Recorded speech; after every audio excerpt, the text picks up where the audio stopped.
Welcome everyone to this micro lesson on what does it mean to jam.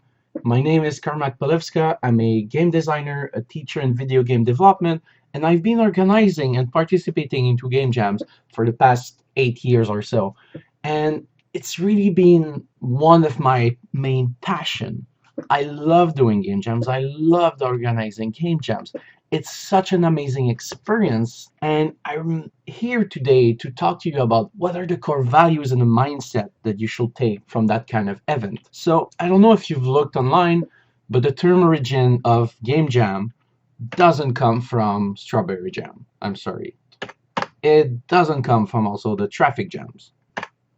It actually comes from the term jam session from musicians. It's all about that freedom of creativity where people just group together and start creating right away.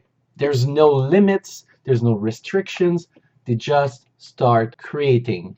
They just start flowing with the music and just trying new ideas and just experimenting. So that process of experimentation is what the game jams are trying to achieve basically. But also, yes, it's still a game development event, right? So you're still developing games. The games themselves doesn't necessarily need to be video games. It could be board games. It could be even sports, if that's what you want to try. It could be card games or anything. Any type of games that you can imagine. Generally speaking, game jams have a duration of 48 hours. So most of them will just be during a weekend, starting from Friday to Sunday. And yes, most of people will start with teams. Some people are going solo, and others will go to the site location and try to find other team members. And what makes everyone come around and come together is that there's always a theme that is proposed by the organization of the game jam. It really focuses the creativity of everyone to be able to develop something that is new, that is completely genuine and free from limits that people will have. And also the fact that there's a team is super interesting for the blank page syndrome. There's a seed that helps you start working on your ideas. So here's some pictures of game jams. So that's a Montreal game jam. As you see, there's a lot of energy going around, a lot of activity. Still, most people are working on their computers and laptops, but you see a lot of people standing and a lot of people are sharing ideas and talking together because it's all about that. It's not just about standing on your computer and working alone. It's about talking and communicating with others. You don't have that much time.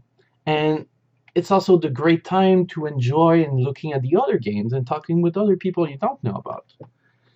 So another example, the Montpellier Game Challenge that I've been organizing for the past few years, you see the same thing. In that specific jam, it's a competitive jam, but even though people are all sitting on their table with their own teams, they are still sharing ideas and talking to each other and trying to help each other.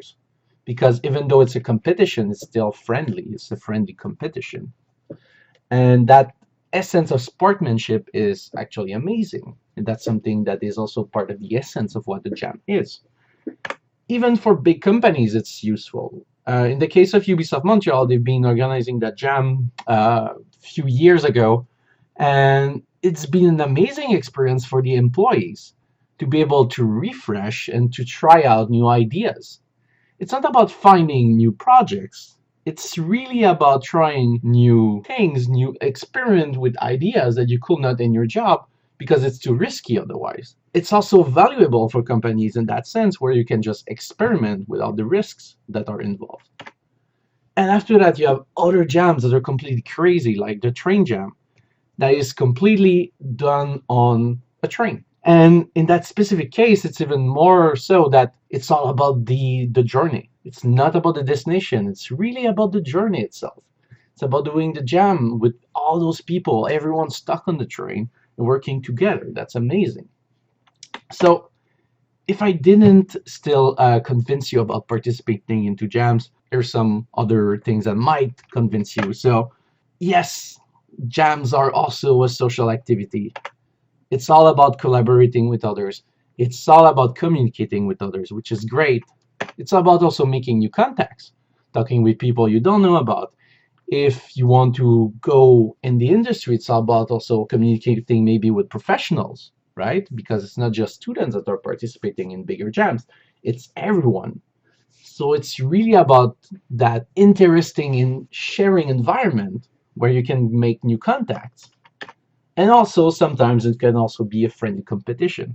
So it can spice things up a bit. It can be super interesting as well for some people that are interested into that. But jams are so about pushing your limits. Even more, it's about pushing your own creativity. You don't have that much time. You need to develop a game, and you have a thematic that is specific that you need to work on with. And all that energy and all that event makes it so that you can push yourself and you can try new things. It's also a great motivator because you only have a specific set of time. You need to work with others. It can be also good motivation as well. Especially if you're trying out new ideas by yourself, that could be even more interesting. And again, a lot of people set goals. So a lot of people will go in jams with specific set goals for themselves and they'll just try to achieve them. And yes, also jams are about the educational value of it as well. Even though you're a professional or a student, it's always a great learning experience. It teaches you about game development, yes. It also teaches you about communication, about soft skills when working with others. It's a practical experience. So you're learning by doing, and it's just an amazing experience. Even though you're starting and you're doing your first game ever, it's still a practical experience. You'll learn tons from that.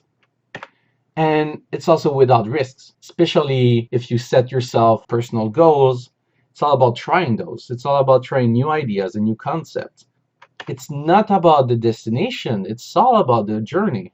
You're free to experiment. At the end of the game jam, you might have a game to show, or you might not. But you know what? It's okay. Either way, there's no problem because you've learned a ton regardless.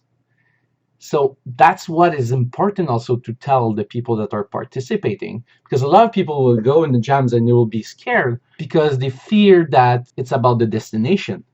They fear that they will fail and that they won't learn anything through it. And that's super important to understand from the organization part and as well from the participants. So I hope that was enough to convince you in participating and also organizing game jams. I hope this clears a few things for you, and I'm wishing you the best of luck in your endeavors. So thank you very much.